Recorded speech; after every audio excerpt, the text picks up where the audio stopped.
What up, y'all? It's your boy, Prince Jonathan, back for day 25. Oh my Lord, I made it 25 days, and I wouldn't be here without y'all. I'm so thankful for you guys just watching the videos, keeping up with me. Thank you so much. Whew. I feel honored to made it this far, but guess what? Can't celebrate for too long. Actually, that was a celebration. We still got 50 more to go. We gotta finish, all right? Gotta finish. And then there's more to come after that, but let's focus on what we got. 50 days left, let's do it. So today, I just wanna kinda tell y'all like a little story in a way. So when I was a kid, I grew up with two parents, mom and dad. They both came from households that didn't go to college, you know, kind of like normal in the 50s type things. Like you worked, came out of that working class type lifestyle. And we were middle class.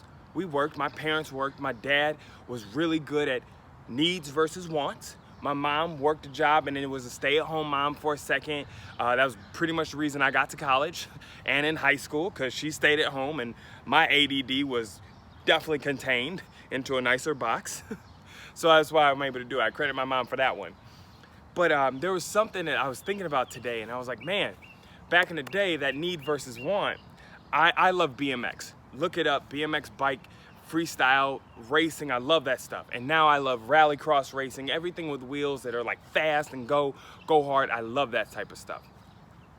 When I was a kid, my parents actually got me my first BMX bike. It was a dyno, made by GT. It was called Dyno. I forget what the actual name was, but it was a beautiful bike, all chromed out, and it was a racing bike. So it was nice and light for the time, all aluminum frame. Man, it was fast. And I was like, get it in, right? And I love that bike. And then I started to find out about freestyle BMX, which was adding tricks to things. It wasn't just about going fast. It was about now you need to hit a ramp, do a trick, come back down. And two of my favorite riders back in the day were Dave Mira, rest in peace. I love that dude. He was amazing. He really pushed me. I look at him and be like, oh, I got to do that. And Ryan Nyquist, who's still riding till this day. So I would look at them and be like, oh, I need a bike just like them. I want that right there. Ooh, they had the best bikes by Haro. Ooh, I wanted that. But I had my dyno.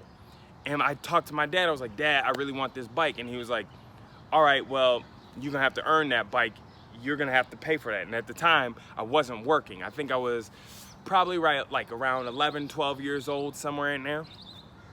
And so I was like, okay, well, I really wanna do tricks. How do we do this? So my dad instilled this in me. And which is funny, for a while, I didn't live up to that. But at the time, now I'm looking at him like, that was a really good life lesson. He was like, all right, you wanna do tricks on this bike, you have a racing bike. How do we turn this racing bike into a freestyle bike? So at least you can learn. What did we do? We got new tires on it. Instead of knobby tires for dirt and track, we got some street tires that were a little flatter. We went out and bought that. Got the gyro. We fixed up the head tube of the bike, which is where your handlebars go, so that they could spin without the brake lines crossing. I learned how to put that onto a bike, and onto a bike that it didn't fit on. So I had to do that. And then we got some pegs. All this stuff we kind of got on a budget. We weren't balling out with the best products. We were just getting things that the bike needed in order to try it. And then on top of that, my handlebars were really long. So I actually physically cut them down so that when I pulled up, it was a better pull up instead of wide pull up. I don't know if you guys are getting what I'm saying is I turned that bike into a freestyle bike. I didn't use all the best products because at the time I didn't have the best money for it. I couldn't do everything I wanted to. Not to mention, a racing bike can't do everything a freestyle bike can do. But I learned how to ride freestyle on that racing bike because it was light, it finally had some tires, and I just practiced. Now, was I at contests? Could it do everything a contest bike could do? No, the axles are smaller than freestyle. It was not as durable, but I learned how to do manuals, I learned how to do bar spins, I learned a lot of things on that bike. I honored what I had. It was funny, it was looking back, it was I honored the struggle with that. I really wanted the best, but I had to start with what I had. And we made it happen. I turned that want And I was like, yep, I'm gonna start with what I needed. My dad taught me to start with what I needed. And eventually, I actually ended up caddying, earned some money, and then I was able to get a bike that I really, really wanted. And when I bought that bike, I was so much better. I was so much more amped than on the other bike. I honored that bike. I actually kept that bike for a long time, ended up selling it to a friend, and I was able to do things with the new bike and do tricks that were better. All because I honored my struggle first. I started with what I had, and I didn't have a lot.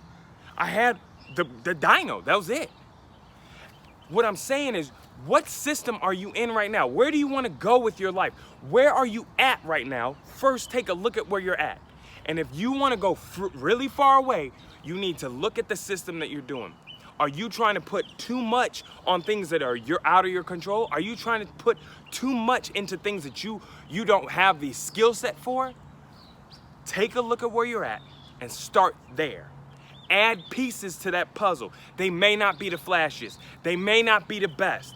But if they can work, start there. Work them till they're exhausted. And then you'll see, once you're able to move up to level 2, if you want to look at it in levels, once you're able to move up to level 2, you'll be much better off. In LA, I see it all the time. I used to be part of this problem. I would be like, you know what, I gotta do this. I'd spend all my money on best things and I wouldn't get anywhere because I didn't honor what I had. I didn't honor the struggle of where I was at. When you're struggling, that produces strength. And I say it to myself right now because I feel like a hypocrite, because there are times I don't want to struggle. I'm tired of struggle. I'm tired of it. I'm not gonna lie to you. But it's where I'm at right now. And I understand this struggle is for me, not against me.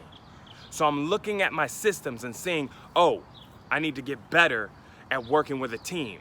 Oh, I need a team to help me with areas that we're at. Okay, sweet. What do I need to do? I need to go to Toastmasters, do better speeches, get better at it, tell better stories. I'm looking at everything that is in my grasp right now that is physically outside of the gifts that I have. How can I make them better with what I have? And it all starts, the first place it starts is belief in yourself. And in order to believe in yourself, you have to love yourself. I don't know if you guys have ever tried loving someone you don't believe in. You might love them like, you know what, I want the best for you, I love you. But when you don't believe in them, you act a little different. You're like, you know, I don't think you should be doing that. I don't know if that dream is big enough for you. You know what I mean? Like you act a bit different when you don't have belief in someone. So look in your mirror today. At some point, look in your mirror and ask yourself, do I love myself? And if the answer is no, I want you to know I love you. I want the best for you. I believe in you. Especially you watching this, I know you want the best for your life. So I need you to practice self-love. Figure something out that is just for you that day. Every day you have a chance to do one thing for yourself. Just do it. That will start the self-love. And then from there, you're gonna start believing in yourself. And you'll understand that the things that you're going through, the things that life is throwing at you are not bigger than you. They're meant to make you stronger. They're meant to make you a better person. So take the lessons from it because you love yourself first, you believe in yourself, and then you're able to get through these struggles. Your mindset will change. Loving yourself is a change in mindset. Believing in yourself, it's a change in mindset. You're growing. Growing is painful. I say it all the time. It's painful, but I believe that you can do it. I believe that you have it inside you. I believe everything's inside you. But it starts with loving yourself, believing in yourself, and in honoring that struggle. I'm so grateful for the life lessons that I had back then because they're coming back around and I'm seeing, oh, just like my BMX bike, my first one, I'm starting there now. All I got is a tripod and a phone. All I had was walking and talking. But then I found out the little niches, the walk and talk was a little shaky. This is a little bit better. It's a little more focused. I can turn my energy straight to the phone. It's just like the BMX bike back in the day. I'm starting with what I have and I'm honoring it. I'm honoring this struggle. I'm not a millionaire, I'm not a billionaire, but that's okay. I'm on my way there because now I've shifted.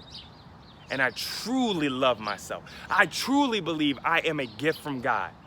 And I believe you are too. So get out there today, dominate your day, believe in yourself, love yourself, and you can do anything. Believe in you can achieve. They said it back in the day, it really reigns true now.